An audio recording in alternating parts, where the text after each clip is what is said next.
Hello, beautiful people, beautiful souls.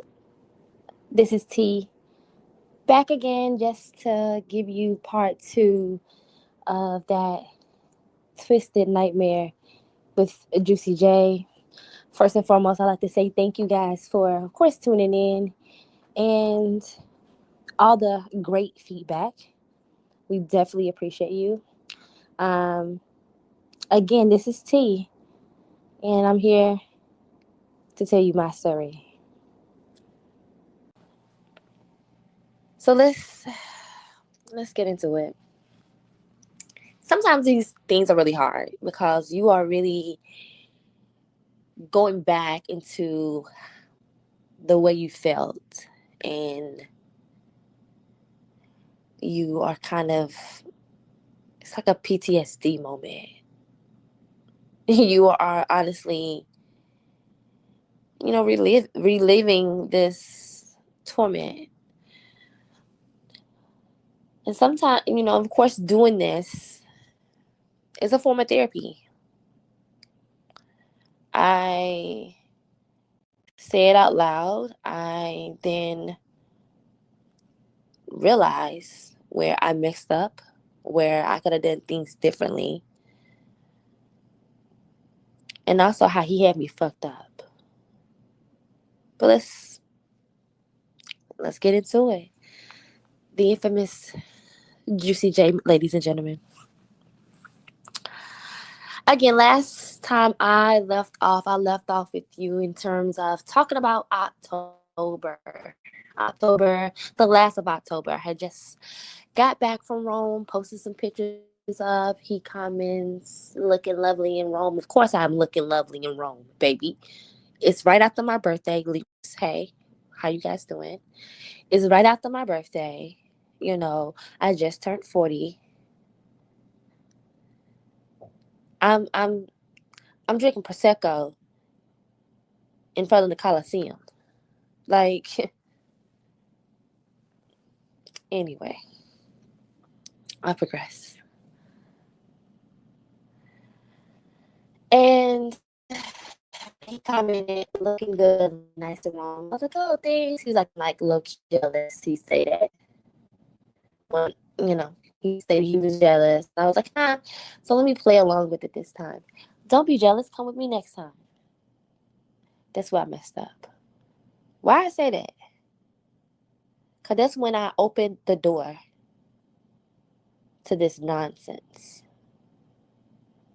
Again, slight flirt back with him. Yeah, next time come. At this point, now the door swings open, and we begin this nightmare. We honestly, from that point on, talked every single day. Um, did not FaceTime, but of course, we talked on Messenger, and the reason why we talked on Messenger was because I'm iPhone, he is Android, so we talked on Messenger a lot. I mean, a lot of our conversations was on Messenger. I remember one time I kind of was like, I don't like this Messenger thing. You do have my number, so call me on my number. And he called me on my number, so that was it. But again, we talked on Messenger a lot. So again, we was doing that back and forth, back and forth. Um, for you guys that just joined, I am a flight attendant, and I do remember one of my layovers that I was, at. Don't know why this sticks out in my head so much, but I was at a layover, and I had just got to the room. The place that I was at was really, really cold. I didn't want to go out, but I did. And I talked to him the whole time, like on my way to the restaurant. And this conversation, and every time we talked for hours. It was hardly ever a 10, 20-minute conversation. It was hours. So we talked. This this one, occasion I'm talking about, we talked, and he's now, of course, telling me about all the life things that he's changed since the last time I took him serious. How he stopped smoking, you know.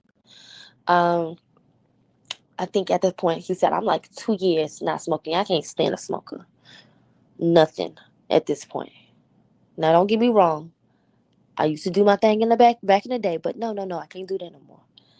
So now smokers, I don't hang around them. I'm talking about anything. No. So he told me he stopped smoking. Congratulations. Clap, clap, clap, clap, clap. All right. He also told me that he got back in the gym. He also told me a few months ago, a few months prior, that my or my TikTok motivated him to get back into the gym. So that should have let me know then you've been watching me.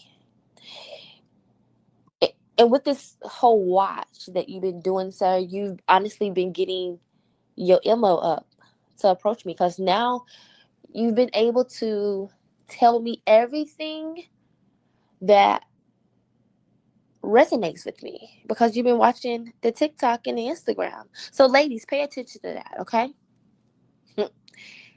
They will use your TikTok and your Instagram against you. They'll pay attention to the posts that you make. They'll pay attention to your Facebook, of course, statuses. Together, all these things up to then re-enter your life. So yeah, I'm like, oh, I've been looking at your Instagram. I see you're in the gym, and you kind of motivating me to become better.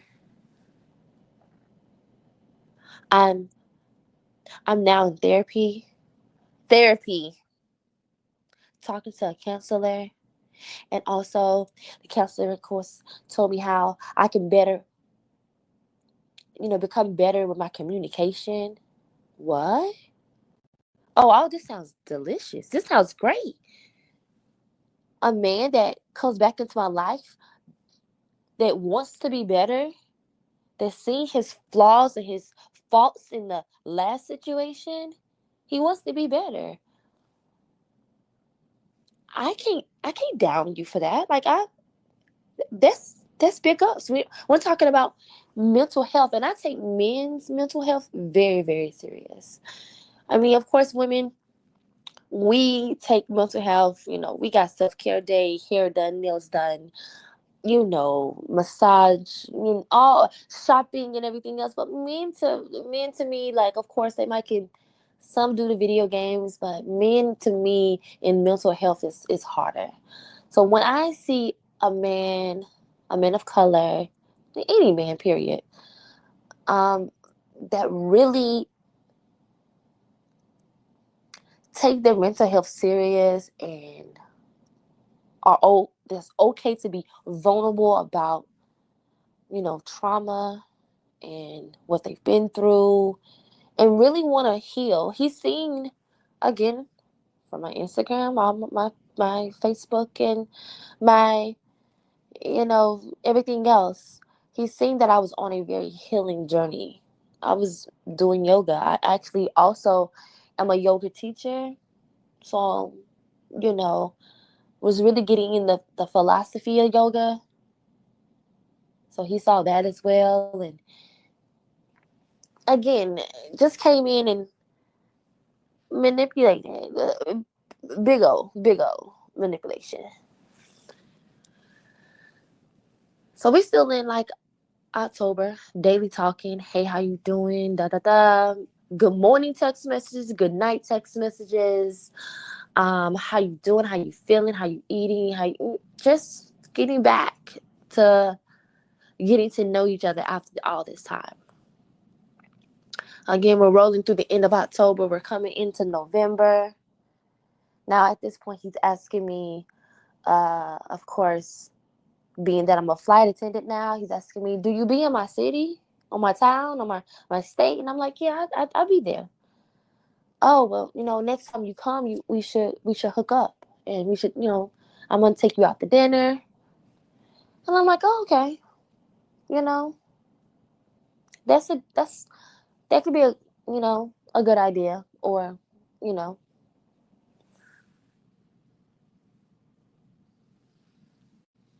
And again, I apologize for these pauses here because I honestly have to take a breath to. Sometimes reliving these moments, you just can't believe it. It's, to me, that's one reason why I'm telling this story. We're telling this story because we really cannot believe it.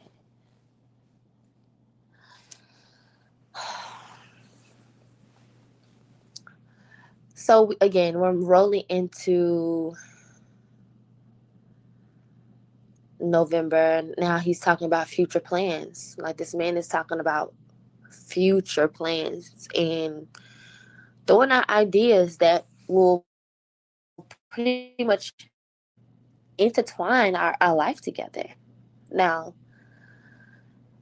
I talked about um, with him. I talked to him about moving because currently I'm in one location. I'm just talking about going down south, and I was gonna go down south for school, you know. And I recall him saying, honestly, for the last 4 or 5 years, how he wanted to move down south. Now, again, I wanted to go down south for school,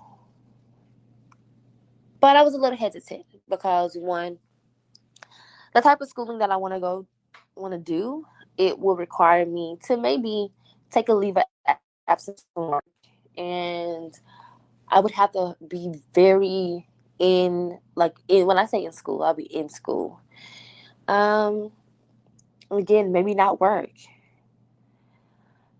This man stated to me, like, right now he has his own place. And he states, right now I'm taking care of all my bills in my place. So, with me wanting to move down south, and again, we said down south, we were talking about Texas, moving to Texas. He's talking about, I could, we could live together. Like, I could honestly take care of all the bills while you took care of school. He was like, how would you feel about that? And I was like, just still being new at this. I was like, that's really sweet. I say, and I could see that could be an investment. Like, that's an investment. You invested in my future, then I'm a very loyal person. So, that that to me was like, oh my gosh, he cares about a future and he's talking about a future.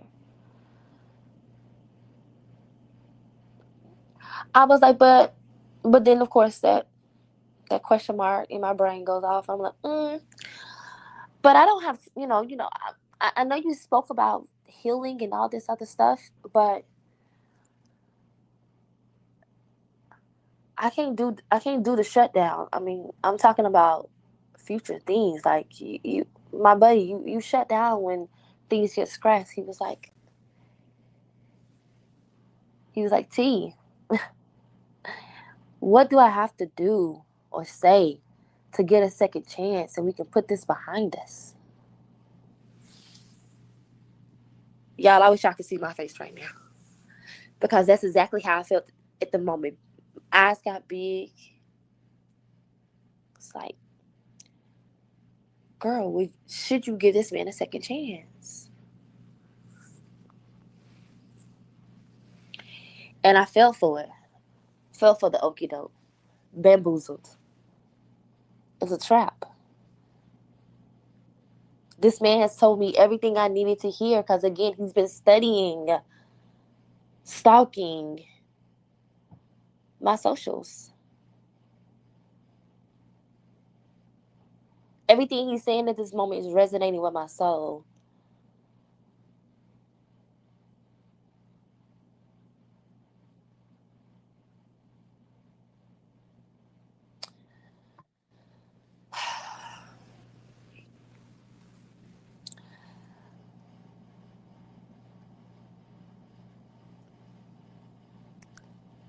I'm speechless. If you cannot tell right now, I'm sorry, guys. I totally just went blank. I'm speechless.